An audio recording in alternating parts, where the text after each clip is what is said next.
क्या ममता बनर्जी के डर से पीड़िता की वकील ने कोलकाता रेप मर्डर केस से अपना नाम वापस लिया? आगे ठीक 4 महीने बाद पीड़िता की वकील ने अपना नाम क्यों वापस लिया? क्यों केस से साइड हुई? इधर पीड़ित परिवार की तरफ से लड़ रही वकील ने छोड़ा केस, तो उधर बीजेपी ने दीदी पर गंभीर आरोप लगा दिए। भाई वो बड़े आरोप क्या हैं और ममता बनर्जी इस बार क्यों फंस रही है, इस रिपोर्ट में आपको बताते हैं। नमस्ते, मेरा नाम श्रुति है और अपना उत्तर प्रदेश न्यूज के डिजिटल प्लेटफॉर्म पर आपका स्वागत है।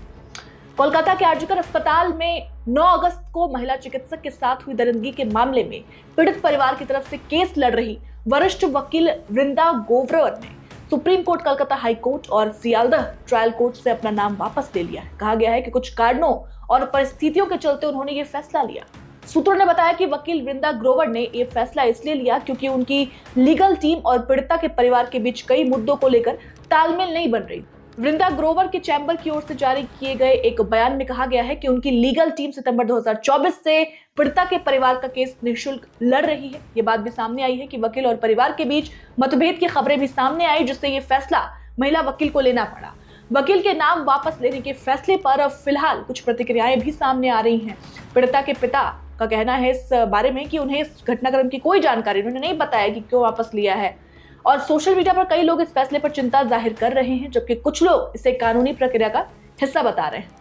वहीं रिपोर्ट के मुताबिक रेप मर्डर केस में सीबीआई ने सुप्रीम कोर्ट को बताया है कि मामले की सुनवाई 1 महीने के भीतर पूरी होने की संभावना है। सियालदह ट्रायल कोर्ट में बची हुई अभियोजन पक्ष की गवाही अगले 2 से 3 दिनों में समाप्त होने वाली है। इस बीच आरोपी संजय रॉय, जो एक सिविक वॉलंटियर था, उसके खिलाफ अक्टूबर में चार्जशीट जो है वो दाखिल की गई थी, लेकिन जिस तरीके से पीड़िता की वकील ने अपना नाम वापस किया, उसके बाद लगातार चर्चाएं हो रही है। इस बीच बीजेपी नेता अमित मालवीय ने भी सवाल खड़े किए हैं। उन्होंने कहा है कि वरिष्ठ अधिवक्ता वृंदा ग्रोवर ने आर्जिकर बलात्कार और हत्या मामले में पीड़िता के परिवार का प्रतिनिधित्व करने से खुद को अलग कर लिया है। मुकदमे में महत्वपूर्ण प्रगति के बाद उन्होंने विभिन्न अदालतों में निःशुल्क कानूनी सहायता देने की अपनी योजना भी समाप्त कर दी है। उन्होंने आगे लिखा, ममता बनर्जी और टीएमसी नेतृत्व से उनकी निकटता को देखते हुए उन्हें इस मामले में शामिल नहीं होना चाहिए था, जो इस मामले में मुख्य किरदारों में से एक है।